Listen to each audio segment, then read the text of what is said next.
Tidak ada yang sempurna. Namun dari ketidaksempurnaan itu apa yang bisa kita lakukan? Air-air di sekitar kita itu bersih atau tidak? Anak-anak di sekitar kita sudah punya seragam atau tidak? Mereka makan siang atau tidak? Kan kita mendengar berulang-ulang. Korupsi di Garuda, direktur utamanya masuk penjara. Lalu diangkat lagi, nanti ada lagi korupsinya. Hal yang sama terjadi. Harus ada transparansi dalam hal modusnya bagaimana sehingga kita bisa mencegahnya.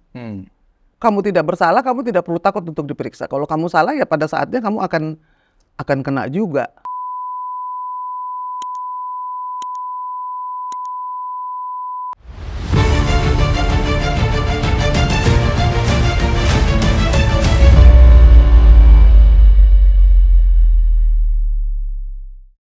Bismillahirrahmanirrahim. Assalamualaikum warahmatullahi wabarakatuh. Waalaikumsalam. Penonton Unpacking Indonesia, berjumpa lagi dengan saya Budi Smarufliang dalam Ruang Konsensus. Dan kali ini kita akan membahas tentang sebuah gerakan yang di-launching 2 hari yang lalu yang bernama Gerakan Solidaritas Nasional. Nah, apakah gerakan ini dalam rangka untuk membangun sebuah sikap gotong royong seluruh anak bangsa? Nah, ini kan kita perbincangkan dengan seorang Sri Kandi yang kebetulan ikut menginisiasi hadirnya Gerakan Solidaritas Nasional atau GSN ini. Siapa lagi? Saya undang di sini sudah hadir Inang Irma Huta Barat. Selamat siang, Inang. Selamat siang. Ketemu lagi nih kita. Horas. Iya, Horas. Inang kayaknya happy sekali saya lihat hari Sabtu kemarin pada saat deklarasi Gerakan Solidaritas Nasional. Nah, Inang, mungkin publik sudah tahu tujuan dari GSN itu ya. Nah, sebenarnya Inang, apakah paguyuban besar besar Gerakan Solidaritas Nasional ini, banyak orang menduga ini mungkin semacam organisasi relawan besar yang dibangun oleh Presiden Prabowo. Bahkan bisa di atas Projo ya kan, yang selama ini dikenalkan cukup besar. Nah, bisa Inang jelaskan nggak apa sih sebenarnya hakikat dan tujuan dari GSN itu dibuat oleh Presiden? Iya. Yang pertama kan saya pikir tercermin dari judulnya ya. Iya. Ada solidaritas dan ini gerakan ya kan.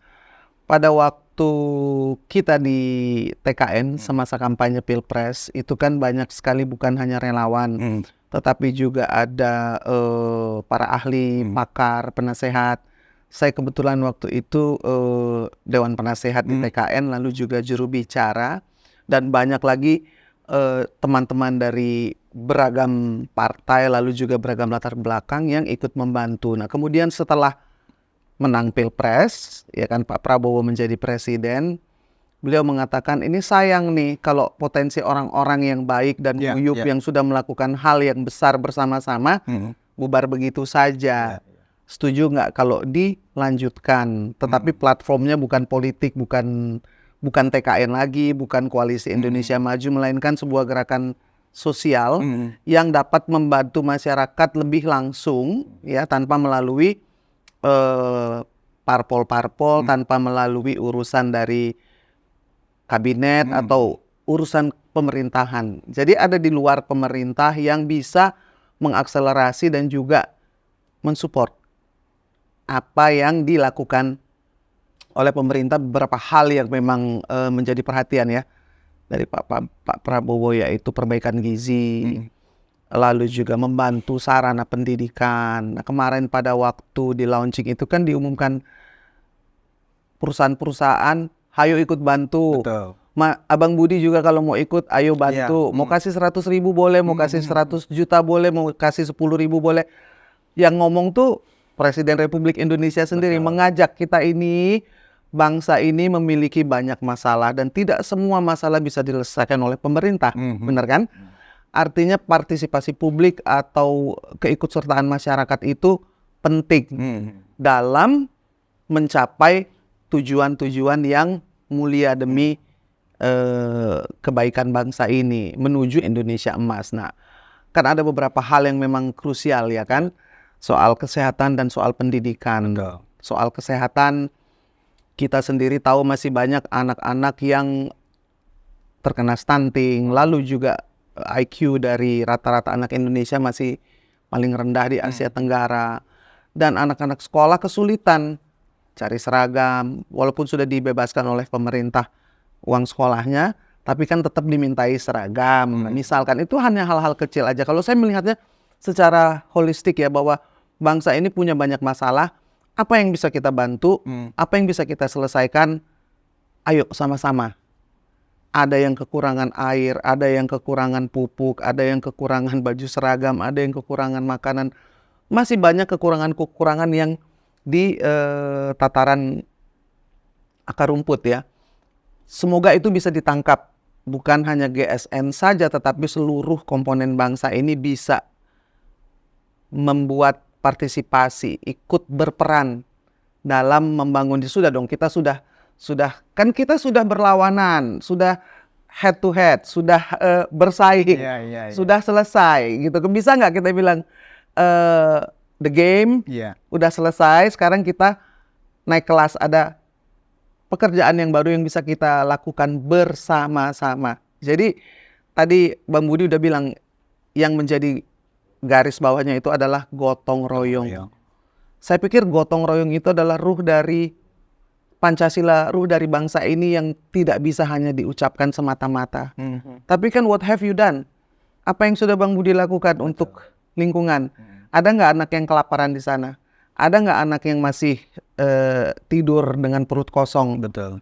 Kalau masih ada, ya udah kita tanggung jawab bersama. Nah, semoga GSN bisa membantu untuk menyelesaikan masalah-masalah yang besar menjadi lebih ringan. Ya, memang tujuannya sangat mulia ya, Inang ya. GSN ini memang ada gotong royong bagaimana segenap anak bangsa bisa saling membantu dan diwadahi oleh gerakan ini yang langsung diketuai oleh orang kepercayaan yang ditunjuk oleh langsung Presiden, Pak Rosan Roslani. Dan dibentuknya pun, diinisiasinya pun bukan saat ini, tapi pada saat kemenangan kan gitu ya. Betul. Nah, kalau kemudian itu dulu Inang mungkin masih ingat ya, kita dulu pernah punya nama organisasi Gerakan Nasional Orang Tua Asuh ya, GNOTA ya kan. Nah, itu kan juga punya tujuan mulia. Nah, ini kebetulan ada semacam keinginan dari Presiden Prabowo bagaimana TKN yang sudah bagus ini, sudah solid ya kan, menyangkut seluruh elemen disatukan. Nah, sifat GSN ini terbuka apa tertutup ini? Terbuka dong. Artinya terbuka tertutup itu maksud saya, misalnya teman-teman PDIP nih, ya kan? Terbuka. Atau teman-teman dari kubu 01, 03 ingin bergabung, bisa bergabung di GSN. Bisa. Jadi tidak eksklusif. Tidak eksklusif. Tidak. Dan itu saya bisa jamin karena begini. Ketika itu didirikan kan Presiden Prabowo menjadi ketua Dewan Pembina, lalu Pak Rosan Roslani menjadi ketua umum. Nah, di dalam GSN yang strukturnya masih belum diresmikan, tetapi sudah kelihatan bentuknya. Ada pengusaha di sana. Bukan platform politik ya, siapa saja. Lalu juga ada akademisi, ada pakar, ada aktivis, lalu ada orang-orang dari parpol yang tidak membawa bendera parpolnya, tetapi sebagai anggota dari GSN atau sebagai pengurus dari DSN yang nanti ada DPP pusat daerah yang mudah-mudahan bisa mempermudah pekerjaan pemerintah yang sungguh berat karena kita memiliki tantangan yang luar biasa beratnya. Iya dong, ada krisis global yang mengancam, ada krisis air. Dan yang lebih penting lagi, krisis identitas. Bangsa ini kan jati dirinya harus dibangun. Mudah-mudahan dengan selesainya Pilpres ini bisa membuka mata banyak orang bahwa tidak ada yang sempurna. Namun dari ketidaksempurnaan itu apa yang bisa kita lakukan? Air-air di sekitar kita itu bersih atau tidak, anak-anak di sekitar kita sudah punya seragam atau tidak, mereka makan siang atau tidak. Jadi hal-hal yang menyentuh kemanusiaan yang bisa kita bantu, wadahnya ini dibuat menjadi lebih besar karena nanti perusahaan manapun bisa ketika mereka ingin menyumbang karena menjadi transparan, menjadi berbeda ya. Kalau tadi Anda sebutkan itu GNOTA, kelahirannya juga berbeda kan. Kelahirannya ini di masa pada saat banyak orang yang membantu, lalu kemudian tugas untuk memenangkan Prabowo Subianto sebagai presiden sudah selesai, tetapi kompetensi, kekompakan, keguyupan dari orang-orang ini yang ingin difungsikan, Sifatnya dimanfaatkan untuk yang lebih baik. sifatnya relawan atau ormas atau apa GSN ini, Inang? Gerakan Ya. kan, Ini movement. bukan walaupun menggabungkan banyak organisasi relawan, tetapi ini bukan organisasi relawan besar gitu ya. Iya, lebih kepada gerakan ya. Kan it's a movement. Artinya dia akan terus bergerak. Mudah-mudahan ini bisa bergerak terus selama cita-citanya masih sesuai dengan siapa saja. Cita-citanya sesuai dengan apa yang ingin dicapai oleh semua rakyat, pejabat, praktisi, teknokrat, siapa saja, bahkan para petani yang bisa dibantu. Iya. Gitu. Karena banyak banget yang bisa dilakukan sebetulnya di luar jalur pemerintahan yang tentu saja membantu dan membuat, ya kalau misalkan banjir di tempat kita nyalahin pemerintah terus sementara kita buang sampah masih sembarangan, tidak mau membersihkan selokan, kan juga menjadi tidak ada solusi. Iya dong. Abang lihat banyak masalah. Kenapa? Kalau ada orang yang kelaparan di tetangga abang, berarti kan itu Anda ikut berdosa juga. Paling tidak ya bisa lapor bukan hanya ke parpol, bukan hanya ke pemerintah. Ada GSN nih yang mungkin bisa lebih membumi, bisa lebih menjangkau kepada rakyat banyak secara langsung. Iya. Jadi memang kalau dari segi judul Inang, gerakan solidaritas, ya kan? Nah, bagaimana implementasi dari rasa solidaritas nasional ini ke masyarakat nanti ketika ketuanya adalah para elit yang pasti sibuk, kan begitu. Nah, implementasi dari gerakan ini sehingga menjadi suatu gerakan nasional nanti di seluruh masyarakat, ya kan? Di provinsi bergerak, ya kan? Di kabupaten kota bergerak. Nah, kira-kira konsep dari implementasi dari gerakan ini seperti apa, Inang? Iya, kalau pesan dari Pak Prabowo, jangan mengganggu para pembantunya yang sudah ditugaskan Sibuk, di ya. kabinet, yang sudah sibuk, karena tugas untuk menteri-menteri atau wakil menteri dan pejabat-pejabat di kabinet itu berat juga. Iya. Karena itu ada tugas besar yang menanti menuju 2045. Tapi nggak usah bicara 2045 100 hari, 3 bulan, 6 bulan, 1 tahun kan. Mungkin harus ditunjukkan kinerjanya kepada publik ya. Ya. Bahwa penunjukan itu pantas, bahwa penunjukan itu dijalankan dengan sungguh-sungguh dengan amanahnya. GSN menjadi lebih tidak terikat kepada birokrasi, tidak terikat kepada aturan-aturan parpol, menjadi lebih tanggap seharusnya. Ya. Nah, Inang, ini kan idenya bagus ya, tetapi sejumlah kawan-kawan kritikus agak begitu ya. Kritikus pemerintah menilai ini aneh nih Pak Prabowo, katanya presiden kita ini aneh. Ini adalah kegiatan yang tidak ada aroma politiknya, ini adalah gerakan yang sifatnya social movement kan begitu. Lah bagaimana ini social movement? Orang isinya elit politik semua, ya kan? Tokoh-tokoh pendukung Pak Prabowo semua. Nah, ini kan seolah-olah ini maunya presiden seperti apa? Kan gitu. Gimana ini? Sebetulnya nggak juga. Kalau lihat dari strukturnya kan banyak pengusaha-pengusaha yang nantinya juga ingin berperan tanpa harus melibatkan APBN atau APBD ya. Jadi saya pikir para pengusaha yang mungkin tadinya mendukung parpol lain pun juga menjadi tidak masalah. Kenapa? Karena kan untuk diberikan kepada orang banyak. Dan ada ruh gotong royong di dalam GSN ini. Karena masalah kita luar biasa sebetulnya besarnya. Dan kita juga tidak punya kemewahan ya untuk mempergunakan state budget atau APBN dengan seperti dahulu. Mengencangkan ikat pinggang, itu pesannya Pak Prabowo. Artinya tidak semua hal bisa diselesaikan oleh pemerintah semata. Nggak ada di dunia ini pemerintah yang bisa menyelesaikan semuanya, itu nggak ada. Partisipasi publik itu mutlak. Dan partisipasi publik itu bisa dilaksanakan kalau ada trust. Nah, mudah-mudahan GSN ini bisa menjadi gerakan yang dipercaya. Ada trust di situ. Ya, bukan hanya karena ketokohan dari Pak Presiden, tetapi juga karena kiprahnya bisa dilihat dan bisa dinilai dan dirasakan langsung oleh masyarakat. Dan juga Kira-kira gitu, ada Bang. tudingan juga. Belum apa-apa Pak Presiden kita sudah menyiapkan tim sukses besar untuk 2029 seperti itu. Kira-kira tudingan-tudingan seperti ini memang hak mereka ya Inang ya untuk mereka memberikan penilaian, tetapi bagaimana GSN menjawab tudingan itu bahwa tudingan itu tidak tepat, itu gimana Inang? Bahwa ini bukan Biasa semacam persiapan saja, ya. biasa saja. Biasa saja.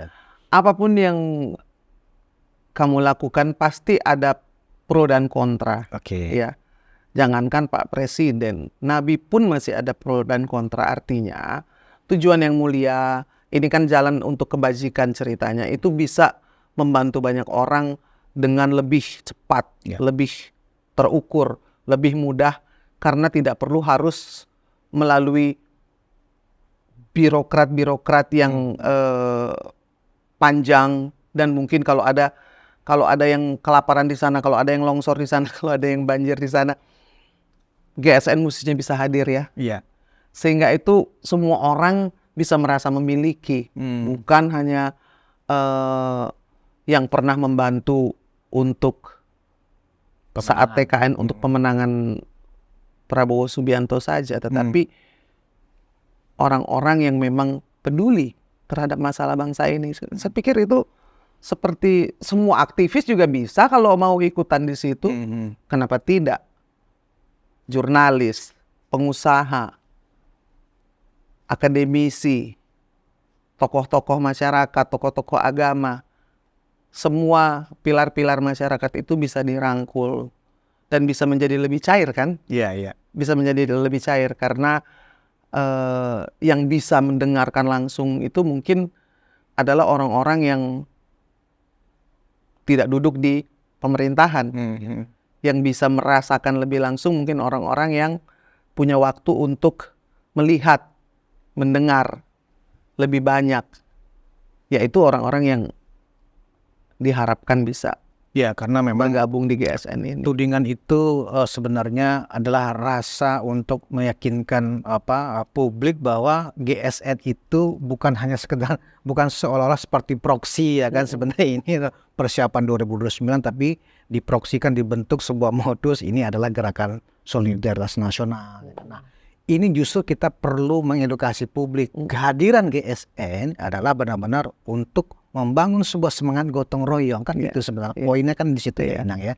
Dan kita juga melihat pada saat deklarasi itu bagaimana Presiden Prabowo kembali dengan semangatnya mengobarkan untuk seluruh pihak membantu pemerintah, khususnya dalam pemberantasan korupsi ya kan, dan juga bagaimana kita membantu orang yang sedang kesulitan. Nah, bagaimana misalnya ini bisa diterima oleh masyarakat yang berbeda sekalipun dengan TKN ini. Nah, itu kan tantangannya barangkali. Gini, ketika terpilih, Presiden Prabowo Subianto adalah presiden seluruh rakyat Indonesia. Ya. Ketika ada yang kesusahan, kelaparan, ataupun juga menderita di Republik ini, kan tidak pernah ditanya mereka mendukung siapa. Pasti akan dibantu melalui para pembantunya. Kan yang menjalankan kan para menteri, para wamen, para dirjen, dan juga orang-orang di daerah. Nah, mereka ini yang akan mendapat bantuan dari GSN. Bagaimana caranya? Ya, jangan didengarkanlah tudingan-tudingan itu, karena kita harus mengukurkan dari kiprah, dari karya. Sedikit demi sedikit kan diucapkan oleh Pak Presiden pada saat deklarasi kemarin bahwa ini baru 10.000 orang yang kita bantu untuk dapat seragam sekolah. Kasihan mereka kalau nggak ada seragam nanti malu untuk ke sekolah. Ya 10.000 bisa jadi 20.000, bisa jadi 100.000, bisa jadi 1 juta anak, 20 juta anak. Kan itu meringankan, karena kan sebetulnya salah satu masalah yang sangat besar ya Bang Budi di bangsa ini adalah disparitas yang kesenjangan ya, yang sangat besar. Nah, kesenjangan itulah mudah-mudahan bisa didekatkan oleh program-program pemerintah dan kiprah langsung dari GSN. Kesenjangan ini ketika ingin membantu, paling tidak adalah persentase dari yang di bawah naik sedikit, ya kan, lalu yang di atas ya membaginya lebih banyak kan, harapannya begitu. Betul. Harapannya begitu. Nah, Dan siapa saja boleh kok. Siapa aja boleh. Mau nyumbang seberapapun juga boleh. ya tentu karena ini masih baru, konkretnya seperti apa kan kita masih menunggu nih apa tindak lanjut dari Gerakan Solidaritas Nasional. Walaupun Pak Prabowo juga sudah pesan, jangan lagi ada pesta-pesta ini setelah ini ya kan begitu. Iya, saya Ya sepakat. Karena deklarasikan supaya publik tahu bahwa ini benar, bahwa beliau menjadi ketua Dewan Pembina, Pak Rosan menjadi ketua umum, lalu nanti ada pengurus-pengurus di DPP yang akan dipilih ya. Artinya kan nanti ada pengurus-pengurus di daerah juga sampai ke desa-desa. Jadi ketika ini di luar dari jalur pemerintahan, maka akan menjadi lebih cepat tanggap diharapkan ya. Publik kan menunggu yang konkret Inang, ya kan, nggak sekedar hanya semacam seremonial, ya kan, kan butuh yang konkret dari GSN. Nah Inang, salah satu juga yang ditekankan oleh Presiden Prabowo dan berulang kali juga disampaikan terakhir yang kita lihat waktu deklarasi GSN kemarin tentang pemberantasan korupsi, ya kan, lebih kurang baru 10 hari anggap begitu, kita sudah melihat kegairahan dari pemerintah ini dalam memberantas korupsi, ya kan, dan juga termasuk memberantas judi online, kan begitu Inang. Nah, kita melihat memang tidak semua orang, saya juga bingung, Inang ini kan juga seorang aktivis selama ini ya kan. Iya. Nah, yang mana seorang aktivis sebagai aktivis anti korupsi atau penggiat anti korupsi, biasanya kalau ada tokoh yang terkena kasus itu pasti selalu didukung. Nah kali ini justru kok sebaliknya, ya kan. Nah seolah-olah kalau kawan terkena korupsi, ya kan, itu harus dibela. Ini kan aneh nih Inang. Tidak sejalan dengan semangat yang didengung-dengungkan tanpa capek berulang kali disampaikan oleh Presiden Prabowo. Ya kan? Sebetulnya hal itu menjadi jelas ya, bahwa kita ini tidak mungkin menjadi negara maju tanpa memberantas korupsi, menurunkan indeks korupsi kita. Ya kan, sekarang 34. Itu 34 kan ngukurin dari 0 sampai 100. Iya. Kalau kita dulu punya raport, kalau nilainya 5 tidak lulus. Nah, kita nih 5 aja belum. Iya. 5,5 Artinya lulus dengan di sangat bawah 50 jelek. ya. Ya. Jadi harus 6, 7, 8 atau 9. Nah, yang 9 ini kan negara-negara Skandinavia yang sudah, Singapura yang sudah sistemnya terbangun sehingga kesempatan untuk korupsi itu tidak ada. Nah, itu yang pertama, disadari dulu bahwa tanpa memberantas korupsi maka sulit kita untuk menjadi maju dan juga membuat anak-anak bangsa menjadi cerdas. Karena apa?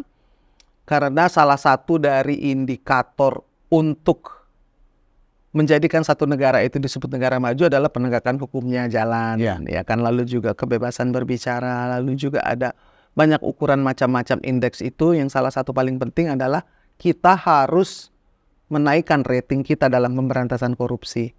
Tadi Anda tanya, kalau ini yang korupsi teman bagaimana? Kalau adikmu sekalipun yang korupsi, tetap kau punya kewajiban untuk melaporkan. Kenapa? Karena kan kepentingan bangsa ini harus di atas kepentingan pribadi ataupun golongan. Memang itu sepertinya mudah untuk diucapkan, tapi kalau kita tahu bahwa korupsi itu seperti kanker yang menggerogoti pembangunan, pembangunan rusak, demokrasi rusak, kesehatan rusak, pendidikan, semua menjadi tidak bisa mencapai targetnya karena masih ada korupsi. Nah, tadi kan kalau teman sendiri ya sama saja. Seperti dibela. Sama saja. Kalau saya bilang, saya berteman dengan Bang Budi, kalau Bang Budi bunuh orang, saya tidak boleh bilang kepada penegak hukum bahwa Anda tidak bunuh orang, ya kan. Saya bilang, kamu bunuh orang, kamu harus tanggung jawab. Kamu korupsi, kamu harus tanggung jawab. Nanti soal ya saya kasih bantuan pengacara yang baik, atau kamu tidak disiksa di penjara, atau nanti keluargamu saya urus, tetapi kesalahan itu tidak bisa dinegasikan. Kan intinya begitu. Pada waktu pertama kali saya menyerahkan rancangan untuk pendirian KPK itu kepada Gus Dur tahun 2001, saya menyerahkannya bersama Marsilam Simanjuntak dan Bertende Speville di Istana Negara. Nah, di situ banyak sekali masukan-masukan yang dibuat untuk suksesnya memberantas korupsi itu. Ya, si 3 pilar penegakan hukum, pencegahan atau prevention, lalu edukasi publik. Nah, 3 pilar ini harus jalan sama-sama. Penegakan hukum kan ada nilainya. Pencegahan ada nilainya juga. Edukasi publik ada nilainya. Ketika itu menjadi 3,4, artinya kan masih belum maksimal. Terutama kepada prevention. Nah, saya lihat di pencegahan ini memang harus lebih banyak yang dilakukan. Ketika seorang koruptor ditangkap, dia masuk penjara, sudah selesai belum tugas KPK? Kan selama ini sudah Belum, selesai. karena kan ada pencegahan, edukasi. Nah, belum selesainya itu, kalau Abang Budi melakukan korupsi, misalkan BTS, ya, sudah dipenjara. Ada Johnny G. Plate menterinya dipenjara. Tapi kan harus ada informasi publik yang harus dilakukan. Bagaimana itu terjadi? Kapan itu terjadi? Di mana itu terjadi? Siapa saja yang terlibat? Ya. Sehingga itu menjadi sebuah alur yang bisa dipahami untuk mencegah selanjutnya. Ketika itu tidak dibuka, maka preventionnya tidak jalan. Kan kita mendengar berulang-ulang, korupsi di Garuda, direktur utamanya masuk penjara, lalu diangkat lagi, nanti ada lagi korupsinya. Hal yang sama terjadi, harus ada transparansi dalam hal modusnya bagaimana, sehingga kita bisa mencegahnya. Nah, kalau edukasi publik itu sama pentingnya dari SD, SMP, SMA, sampai ke universitas. Itu harus diajarkan bahwa harus punya akuntabilitas ketika melakukan sesuatu. Dalam hal yang sekecil sekalipun, bikin acara. Mau itu acara OSIS, mau itu acara RT, acara RW. Harus bisa dipertanggungjawabkan. Harus bisa diaudit. Harus menyertakan, misalkan, ada transparansi, ada bondnya, ada di mana tempat membelinya, ada harganya, sehingga kebiasaan itu akan mempersempit kemungkinan untuk adanya korupsi. Dari kecil sudah dilatih untuk akuntabilitas. Dari kecil udah paham soal akuntabilitas. Jadi perbaikan sistem atau prevention itu sama pentingnya dengan penegakan hukum. Jadi pesannya adalah penegakan atau pemberantasan korupsi harus imparsial. Tidak ada tebang pilih. Even itu teman sendiri, apalagi Atau saudara. adikmu sendiri. Bahkan teman satu kubu pun kalau memang sedang dalam proses hukum, tidak pantas mestinya dibela. Kan begitu. Inang Betul. mengatakan seperti itu. Karena untuk mendapatkan public trust kan harus bisa meyakinkan masyarakat, sehingga kepercayaan masyarakat yang tipis itu bertambah. Ketika kepercayaan masyarakat itu besar, maka pemerintah, organisasi, ataupun perusahaan, ataupun lembaga pendidikan yang ingin menjalankan misinya itu menjadi lebih mudah. Kenapa? Karena masyarakat trust. Karena semua menjadi lebih mudah ketika masyarakat ikut berpartisipasi. Iya kan? Ada yang nggak benar dari yang paling rendah, dia bisa melaporkan dan dia tidak dihukum kalau melaporkan. Kan sekarang whistleblower ketakutan karena mereka bukan didengarkan tapi malah dihukum. Saya pikir memang butuh waktu untuk hal-hal itu dan kita bisa belajar dari negara-negara yang sudah berhasil. Seperti Hong Kong, seperti Singapura, seperti negara-negara di Skandinavia. Yang melihat ke akar masalahnya. Akar masalahnya itu adalah kelemahan dalam sistem yang menciptakan kemungkinan untuk curang atau korup. Nah, ini masalah imparsialitas. Dan hukumannya tidak cukup berat ketika dia melakukan itu. Nah, Inang ini kan seorang pendobrak ya. Kasus Sambo misalnya kan. Kalau tanpa Inang di belakangnya ini ya kan, yang mengingatkan seluruh penegak hukum, mungkin juga kasusnya berlarut-larut. Nah, dalam konteks pemberantasan korupsi di era kabinet Merah Putih ini, Inang. Nah, ada semacam diskriminasi yang dirasakan oleh teman-teman pro demokrasi ini. Kenapa ya dari kubu lawan politik masa lalu ya kan langsung diangkat, langsung ditahan kan gitu ya. Sementara kasus yang sudah lama menjadi wacana publik, diskursus publik, misalnya sampai disebut-sebut masalah privatisasi private jetnya Kaisang dan seterusnya, kok nggak di follow up oleh KPK. Malah ini yang sumir sangkaan hukumnya malah di blow up. Nah, sehingga seolah-olah ini juga ada politisasi hukum. Ini memandang ini seperti apa? Contohnya bukan apple to apple ya kan, Kaisang bukan pejabat publik dan juga tidak merugikan keuangan negara ya. Banyak hal-hal yang lebih besar yang seharusnya lebih substansial yang menjadi perhatian ya kan. Yang menjadi cilaka ya ketika satu negara penegak hukumnya itu menjadi penjahat. Dan itu yang sedang kita tonton sekarang di Mahkamah Agung. Bagaimana seorang kepala diklat bisa menyimpan uang 1 triliun dan juga emas 51 kilogram. Itu tadi Anda bicara soal kalau kasus Sambo yang membuka mata bahwa kepolisian juga bisa berbuat salah. Bisa berbuat keliru. Semua lembaga ada oknum yang bisa mencoreng nama lembaga itu ya. Nah itu harus dihentikan dan harus dihukum. Dan tidak berhenti di situ saja. Harusnya kan semua yang membantu juga harus ikut bertanggung jawab. Semua yang sudah menikmati kue yang harusnya bagian dari orang yang mendapat keadilan, bagian dari rakyat itu harus membayar dengan setimpal. Saya pikir kalau cara itu dilakukan, maka urusan tebang pilih ini menjadi tidak ada lagi. Kenapa? Karena penegak hukumnya tidak takut kepada anggota DPR, tidak takut kepada menteri, bahkan tidak takut kepada presiden. Karena dia penegak keadilan, dia harus takut kalau dia tidak menjatuhkan hukuman yang adil. Nah itu menjadi penting dan ini adalah proses yang harus kita tempuh ya. Pada waktu Hong Kong sangat korup di tahun 73, itu sampai ke pemadam kebakaran tuh kalau mau menyemprotkan air itu harus bayar dulu. Walaupun di atas kamu misalkan ada nenek-nenek yang sudah teriak-teriak di coy, artinya uang, air dan uang tuh sama artinya ya kan. Jadi segitu parahnya. Ada mafia judi di sana tahun 70-an ya, ada triad narkoba, ada perdagangan manusia, ada pelacuran, belum ada online pada waktu itu yang masih offline. Artinya mereka menghadapi masalah besar.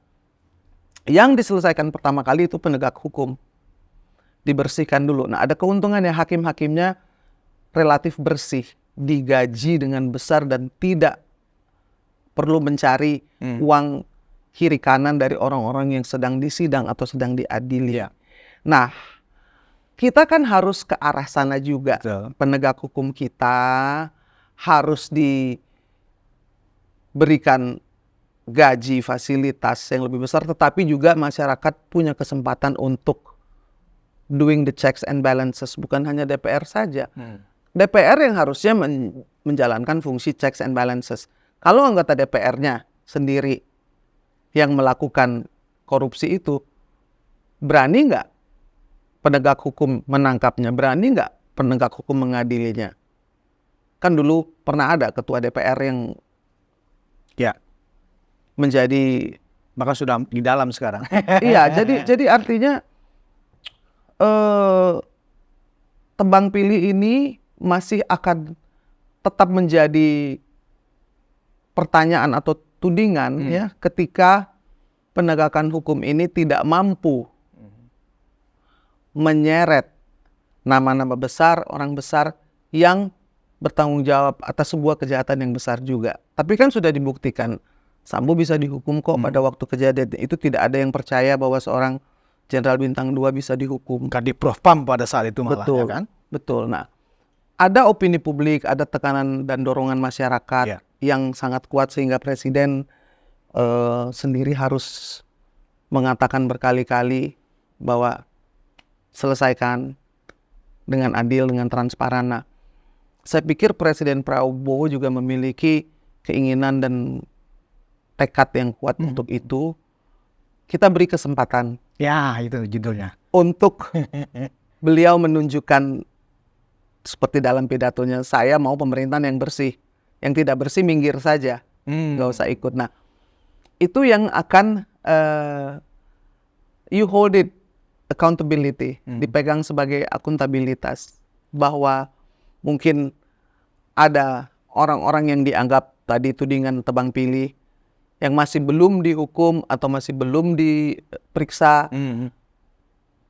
sehingga pertanyaan itu ada. Tapi kan kalau kamu tidak bersalah, kamu tidak perlu takut untuk diperiksa. Kalau kamu salah, ya pada saatnya kamu akan kena juga. Iya, iya.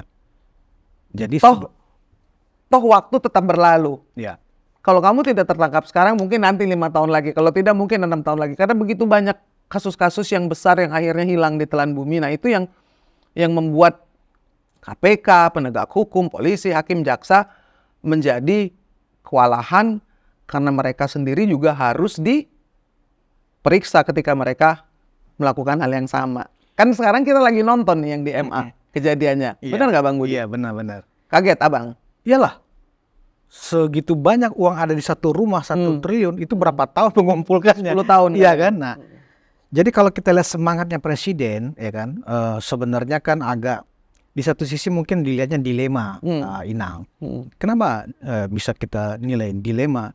Ketika presiden ya dengan aparaturnya melakukan law enforcement, khususnya korupsi, ya kan, tapi kemudian teman-teman yang merasa ini temannya yang kena, ya kan, ya tudingan-tudingan bahwa ini adalah musuh politik, bahkan dianggap ini supaya tidak untuk membuat lawan-lawan politik itu tidak lagi menjadi berat, kan begitu ya. Kita tahu lah posisi Tom Lembong kan gitu. Nah, jadi Inang, tantangan terberat Presiden Prabowo ke depan itu adalah bagaimana penegakan hukum ini benar-benar tidak tebang pilih, imparsialnya terjaga, dan memang even itu anggota kabinet sendiri, ya kan? Ya. Presiden Prabowo menyatakan siap untuk memenggal walaupun itu adalah anggota kabinet. Inang percaya itu ya? Percaya. Sangat percaya. Karena gini, beliau kan sendiri juga pernah melakukan kesalahan dan menjalani hukumannya, ya. Dan itu diakui bahwa siapapun bisa melakukan kesalahan. Tapi ada satu yang Presiden Prabowo katakan, bahwa tidak ada yang kebal hukum. Tidak ada yang kebal hukum. Impunitas itu nggak boleh ada. Apakah di kabinet, apakah di Gerindra, dia sendiri yang bilang kan bahwa kalau nanti ada yang tidak mau menjalankan pemerintahan yang bersih, ya pinggir. Artinya kan ya harus dihukum. Mudah-mudahan perbaikan ke arah indeks persepsi korupsi ini bisa meningkat. Karena begini, kalaupun kita mengucapkannya terus-menerus tetapi di lapangannya tidak berubah, maka indeks korupsi kita akan anjlok. Ya. Pada waktu itu sudah membaik, lalu kemudian anjlok lagi karena ternyata korupsi yang terbesar ada di parlemen. Ya. Sehingga angka itu menjadi 3,4 lagi. Ya kan? Kalau dari 0 sampai 100 itu angka 3,4 itu kita bersama-sama dengan Myanmar, kita bersama-sama dengan Kamerun, kita bersama-sama dengan Kamboja. Filipina aja masih lebih bagus di atas kita, sementara mereka sangat korup ya. Dan kita sudah kalah dari Vietnam dan Timur Timur. Artinya ya, dalam pemberantasan korupsi kita harus bersungguh-sungguh, karena bukan ukuran dari dalam negeri, bukan tudingan-tudingan tebang pilih, bukan lawan politik ataupun teman politik, namun yang namanya Corruption Perception Index atau indeks persepsi korupsi itu berjalan dengan real. Karena itu IPK, pertanyaannya IPK itu apa sih? Indeks persepsi korupsi apa sih? Ya kan, Abang tahu? Bahwa itu tiap tahun dilakukan survei dan research di seluruh dunia oleh para bisnismen, oleh orang-orang yang menjadi kontraktor di negara ini, orang-orang yang bekerja di negeri kita tercinta ini, yang dilakukan oleh Transparansi Internasional. Orang-orang yang dimintai surveinya ini adalah perusahaan-perusahaan besar, perusahaan-perusahaan kecil yang independen. Mereka yang pernah melakukan pekerjaan di Indonesia diberikan survei pertanyaan yang sama kepada semua pengusaha di seluruh dunia setiap tahun. Bagaimana Anda mengurus perizinan di sini? Apakah biaya untuk mengurus sesuatu di negeri ini lebih besar dari negara lain? Jika iya, apa masalahnya? Siapa saja yang menjadi kendala? Siapa saja yang memeras Anda? Kenapa menjadi mahal ongkosnya? Lalu hal-hal seperti itu setiap tahun disurvei. Sehingga di negara-negara, kalau dibilang jangan sampai investasi kita lari ke luar negeri, ya kan? Banyak faktor yang mempengaruhi bagaimana kita menyelesaikan masalah HAM, bagaimana kita menyelesaikan masalah lingkungan dengan lebih baik. Itu membuat rating kita juga menjadi lebih baik. Nah, pengusaha-pengusaha yang mengisi survei ini setiap tahun, kemudian merekalah yang memberi rating kepada seluruh negara yang ada di dunia ini, bukan hanya Indonesia saja. The multinational company, they have business in Africa, they have business in Australia, mereka punya bisnis di Asia, di Eropa. Mereka membandingkan ketika kami di Netherlands kami minta izin ini begini, ketika kami di Indonesia begini, biayanya segini, ketika di Thailand begini. Sehingga kita bisa menilai kinerja kita bukan dari kita sendiri. Iya kan Bang? Nah, mengapa ini menjadi penting? Karena memang kita tidak bisa menegasikan bahwa hal itu mempengaruhi penilaian dunia kepada Indonesia. Trust kan gitu. Dengan ada tingginya, trust, benar. tingginya indeks persepsi korupsi, membaiknya indeks demokrasi, ya kan? Ada trust sehingga pihak luar mau menanamkan investasinya karena indeks prestasi korupsi di Indonesia sekarang misalnya nih sudah 64 lagi misalnya kan begitu. Nah, belum pernah kita nampak. belum pernah ya. Dulu zaman Orba 1, sekian. Jadi ada perbaikan ya. Namun perbaikan itu kemudian anjlok ketika di zaman Presiden Jokowi ternyata korupsinya menjadi lebih banyak di parlemen itu. Ada juga survei yang menunjukkan di mana kalian paling banyak dimintai macam-macam uang. Ada namanya uang bawah tangan lah, ada yang namanya uang siluman lah yang tidak bisa dibukukan. Nah, perusahaan-perusahaan ini atau orang-orang yang sedang berusaha di negeri ini kan harus mencatat dan melaporkannya.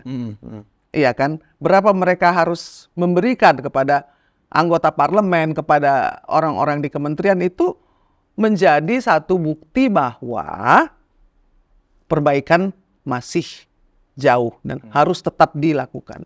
Jadi IPK itu yang akan membuat kita di mata dunia menjadi lebih baik. Dan triggernya sudah dimulai oleh Bapak Prabowo. Nah, saya ingin lebih dalam lagi, Inang.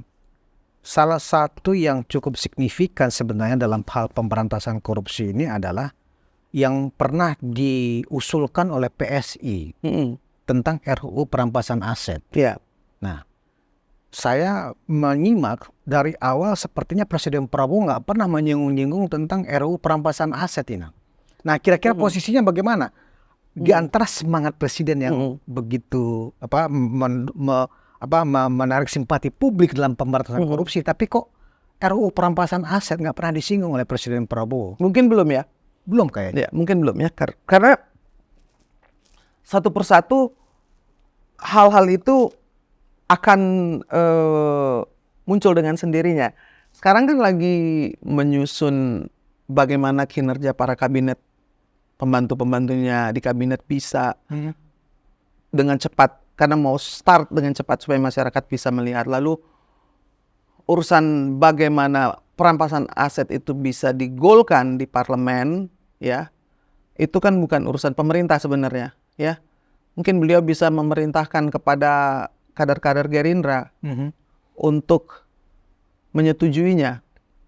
Tapi apakah cukup dengan Gerindra saja?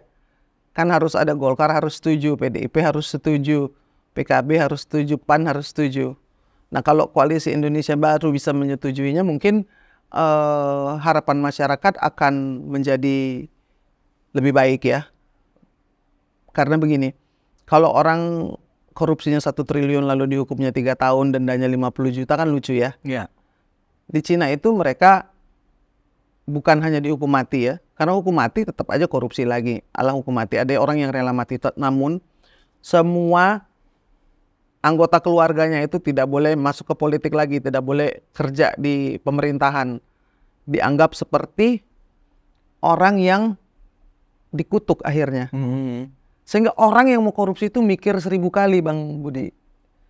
Nanti mertua Anda tidak boleh lagi ikut dalam politik, tidak boleh lagi menjadi PNS, tidak boleh lagi mengerjakan proyek-proyek pemerintah. Jadi hukumannya tuh berat banget.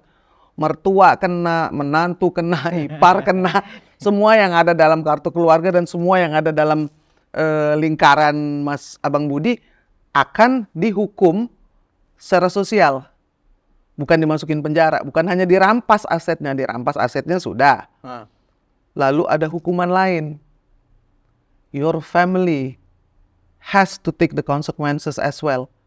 Jadi begitu mengerikannya sekali ya sebenarnya kalau Ya iyalah, sehingga orang kalau mau korupsi mikir 1000 kali. Perampasan aset itu. Nah, Yes. PSI kan salah satu pengusul waktu itu ya, oleh perampasan aset ini. Benar Bang, karena koruptor itu kalau dipenjara 3 tahun, 5 tahun, 8 tahun, 10 tahun pun juga nggak takut. Nggak kapok. Lo masih kaya, Iya. uangnya masih banyak.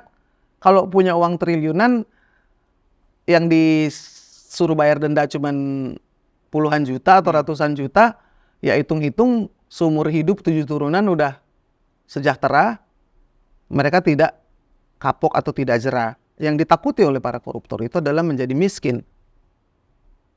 Takut miskin, harus dimiskinkan oleh negara, oleh KPK.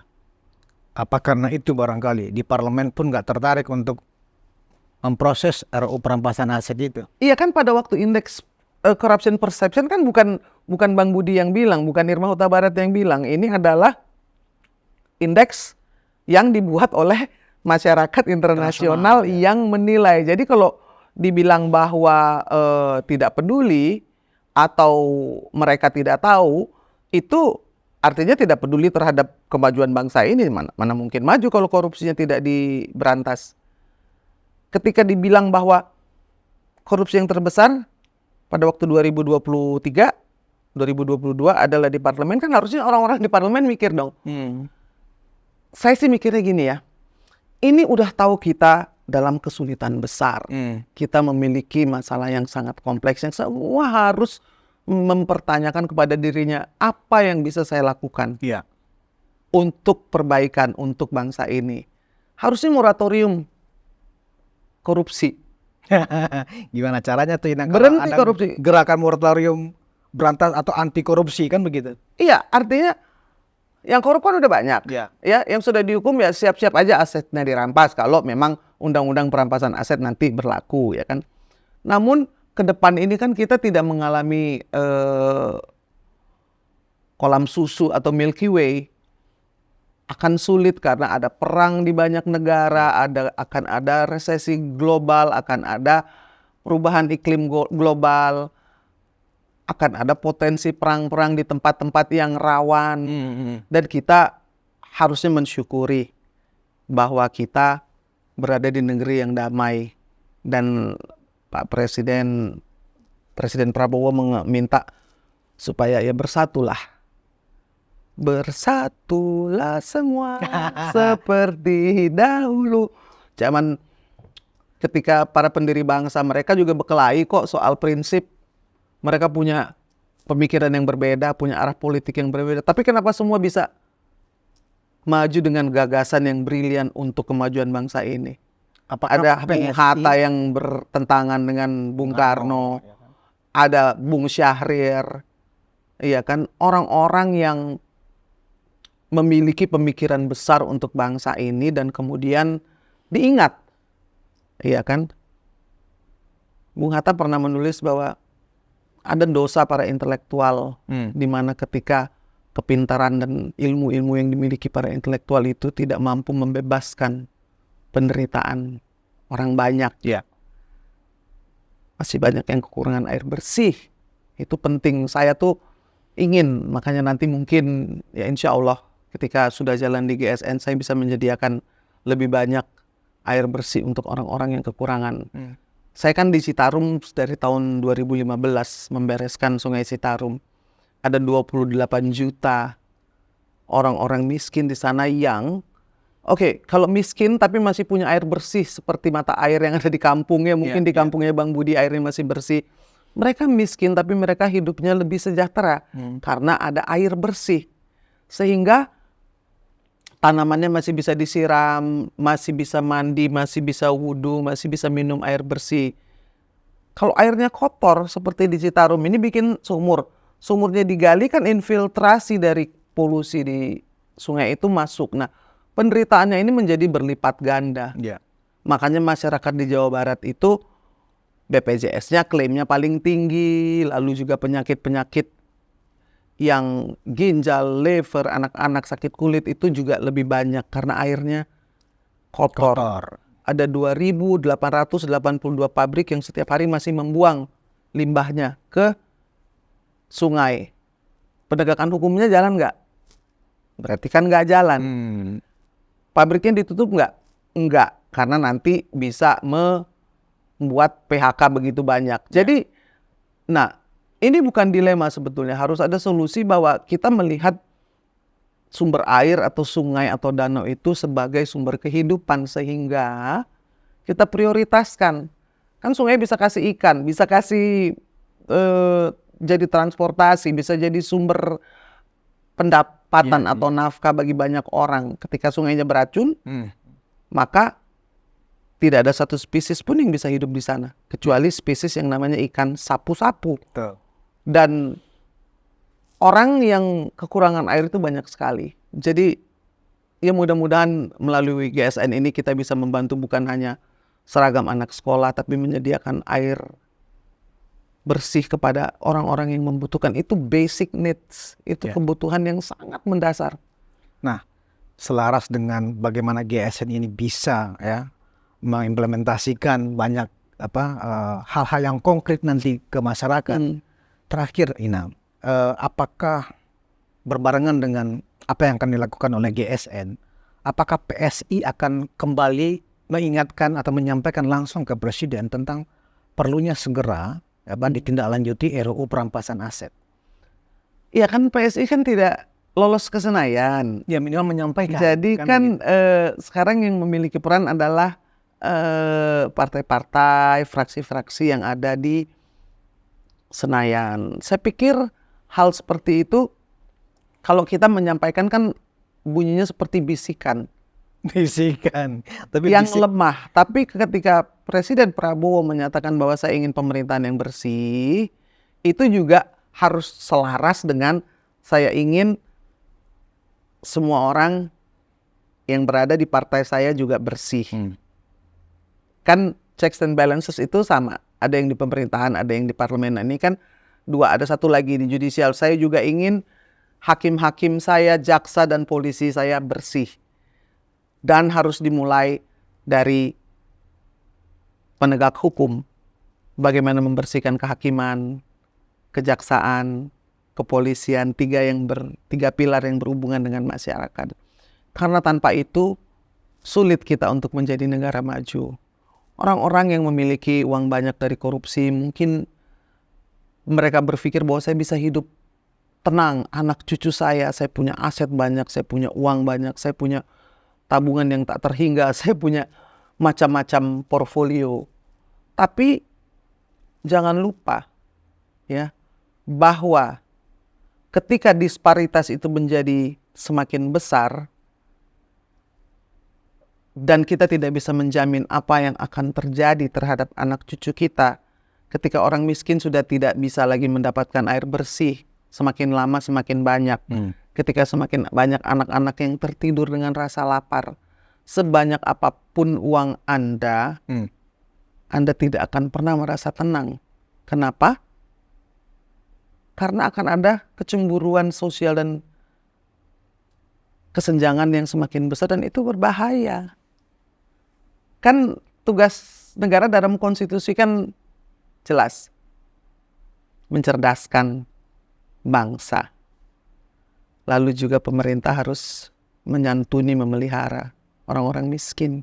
Oke. Artinya orang miskin harus berantas kemiskinan dan harus jelas angka kemiskinan yang dientaskan. Betul. Bukan hanya sekedar angka mata-mata dari orang-orang yang langsung melihat, para aktivis. Mudah-mudahan GSN punya mata dan telinga yang bisa membantu kinerja Presiden Prabowo sehingga menjadi lebih baik, dan GSN juga bisa menjadi satu semangat gerakan baru ya yang masyarakat bisa percayai. Karena sebagai sebuah shock terapi, kita mengingat pelajaran dari China ya, ketika Presiden Hu Jintao itu menyiapkan ketika pelantikan menyiapkan 100 peti mati dan satu adalah untuk saya kan begitu sebagai sebuah shock terapi, dan itu dilakukan.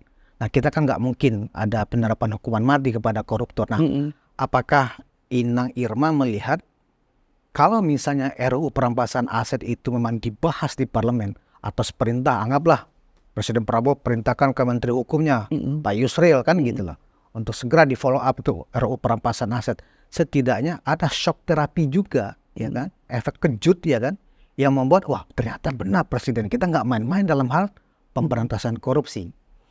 Kan kemarin zaman Pak Jokowi sudah pemerintah sudah mengajukan, tapi kan belum mendapat persetujuan dari parlemen. Artinya bola kan di tangan parlemen, ya dong. Nah kekuatan di parlemen yang harus dipakai untuk hal yang sangat penting ini. Kan orang dibilang ya takut dong nanti sama juga seperti merampas harta saya sendiri, merampas menghukum diri saya sendiri. Sebetulnya tidak seperti itu melihatnya. Apa Inang ingin melihat Pak itu bukan domainnya Presiden lagi? Bukan dong. Artinya itu ada di parlemen. Betul. Karena orang-orang yang membuat undang-undang lalu kemudian ingin ada upaya untuk merampas aset koruptor, memperkuat KPK, merekalah yang betul-betul akan membuat bangsa ini menjadi maju. Bukan sebaliknya. Nggak ada bangsa yang maju tanpa pemberantasan korupsi. Tidak ada. Betul Inang, memang domainnya ada di parlemen. Mengingatnya kan koalisi ini kan sebenarnya kalau kita lihat antara eksekutif dan legislatif ini kan sebenarnya Prabowo ini sangat powerful ya kan. Artinya hampir 6 atau 7 partai besar ya kan mendukung pemerintah. Nah kemarin juga kita melihat Pak Prabowo juga sudah mulai menginisiasi akan bertemu dengan para ketua parpol setiap minggu, dan itu sudah dimulai pertemuan Jumat kemarin ya toh. Nah kalau memang kendalanya RUU perampasan aset itu ada di parlemen, barangkali ada juga saatnya Pak Prabowo juga pada saat pertemuan mungkin Jumat depan barangkali ya, kalau memang pertemuan itu ada terus, udah diingatkan juga supaya para ketua mengingatkan kadernya yang di parlemen untuk segera menindaklanjuti itu, supaya nggak hanya menjadi barang ini ntar lama-lama busuk nih di parlemen, nggak dibahas-bahas. Ya kita lihat prioritas ya. Kita lihat prioritas. Sekarang ini prioritasnya adalah yaitu tadi bagaimana membuat supaya kabinet ini bisa menjadi mesin birokrasi yang lebih cepat, lebih efektif, ya kan? Ketika Presiden Prabowo memecah-mecah kementerian, ya kan, sebetulnya kan agar lebih cepat kerjanya, agar bisa lebih terukur, lebih fokus, sehingga diukurnya gampang. Nah kita lihat bagaimana mereka bisa menjalankan fungsi dari mesin birokrasi di kabinet ini menjadi lokomotif. Nah, dalam hal legislatif, ya, itu partai-partai besar seperti Golkar, PDIP, Gerindra, Nasdem, ya, PAN, PKB, dan yang ada di dalam parlemen itu harus juga menunjukkan kepada para pemilihnya. Ketika kami meminta suara kepada Anda, kami berjanji akan memberantas korupsi. Nah, janjinya mana? Nah, itu kan yang harus ditagih. Menagihnya kan melalui media sebagai pilar kelima, melalui akademisi yang seharusnya tidak tercemar dengan korupsi dan kekuasaan, lalu menjadi saluran di media-media, ruang-ruang publik, menjadi pembicaraan yang sehat, menjadi pembicaraan yang menuju kepada cita-cita bangsa. Ya kan, kalau pendahulu-pendahulu kita dulu bisa bicara apa saja dengan tujuan yang sama demi kebaikan bangsa. Nah, ini juga bisa harusnya orang-orang di parlemen, ini masalah yang sebenarnya apa? Kalau perlu transparan saja, siapa yang menolak, siapa yang setuju, Siapa yang keberatan? iya, jadi jangan tanda tanya lagi. Ini ada undang-undang yang diminta oleh rakyat banyak, sudah diajukan sejak zaman Presiden Jokowi. Sekarang bagaimana? Siapa yang setuju, siapa yang tidak? Supaya yang memilih juga lihat. Yes. Dulu saya pilih kamu bilang kamu mau berantas korupsi. Sekarang undang-undang perampasan aset, kamu tidak mau tanda tangan dan setujui.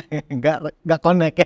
Iya, nah transparansi dan akuntabilitas itu bukan hanya bisa memberikan tekanan kepada wakil kita, karena memang harus ditekan dong, kalau sudah minta suara kan harus ditekan supaya menjalankan janji-janjinya.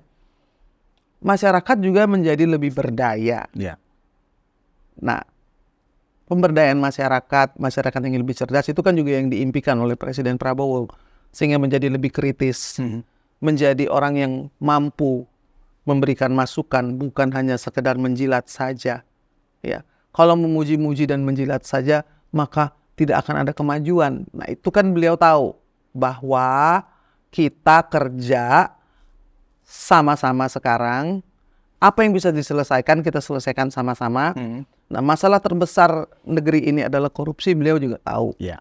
Jadi akan ada perubahan yang akan kita lihat ya, dari IPK, dari Indeks Perception Corruption, dan dari orang-orang yang dihukum. Apakah relevan hukumannya gitu ya? Iya. Nah, itu kan juga masalah yang sangat kompleks ya. Dulu kan Gus Dur pernah bilang, saya ganti aja deh hakim-hakim dengan hakim di Singapura, katanya. Hakim kita kerja Singapura, hakim Singapura digaji di sini supaya bisa ada penegakan hukum. Terus marah orang, kemudian protes. Sebenarnya beliau tuh melihatnya kan sangat visioner. Gus Dur kalau ngelihat kan 7 langkah di depan. Sementara yang lainnya masih belum bisa ngikutin. Baik menteri, apalagi ke bawah-bawahnya. Tapi kalau kita kaji lagi, memang sulit untuk menegakkan hukum ketika hakim-hakimnya korup. MK sudah, MA sudah, pengadilan tinggi, pengadilan negeri jangan ditanya, banyak sekali yang ketahuan. Tadi kan abang bilang, Bang Budi bilang, yang nggak ketahuan gimana Inang? Iya. Yang belum ketahuan. Ada hal serius yang mesti kita lakukan, ya.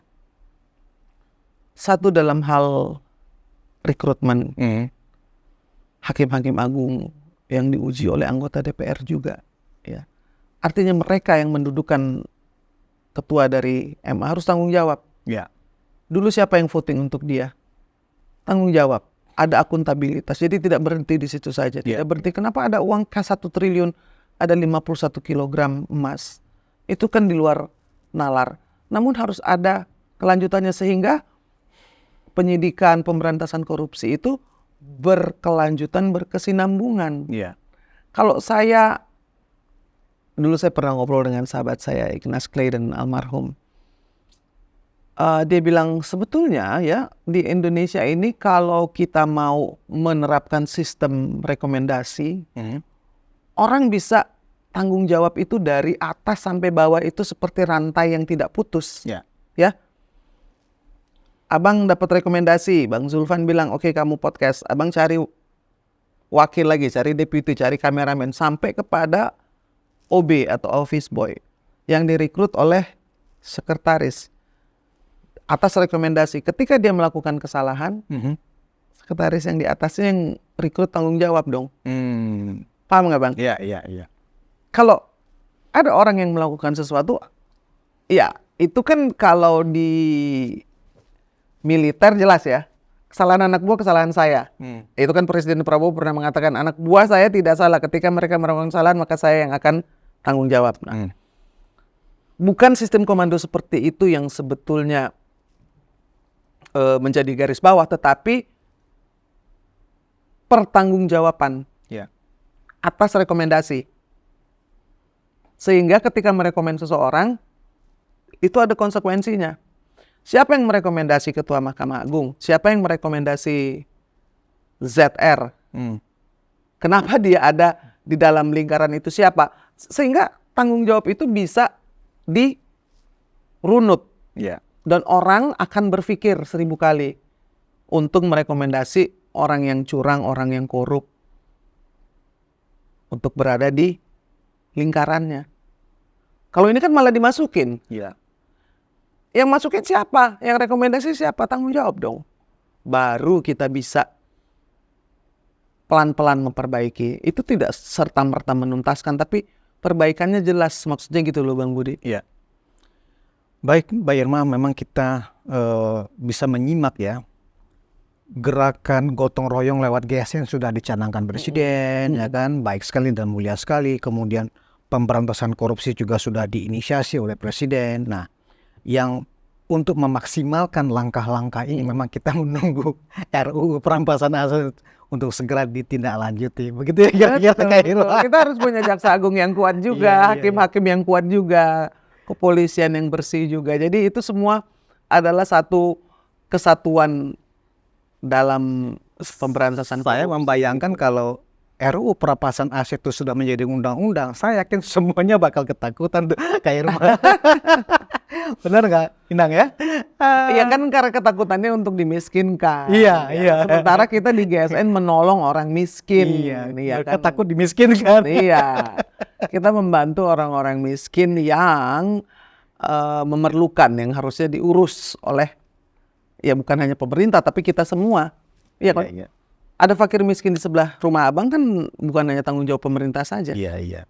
You have to make sure dia tidur dengan perut yang kenyang atau tidak lapar. Jadi saya pikir GSN bisa memulai dengan sesuatu yang sederhana, ya, seperti membantu anak-anak yang tidak punya seragam sekolah. Lalu saya juga punya keinginan untuk membantu mereka yang tidak memiliki akses ke air bersih.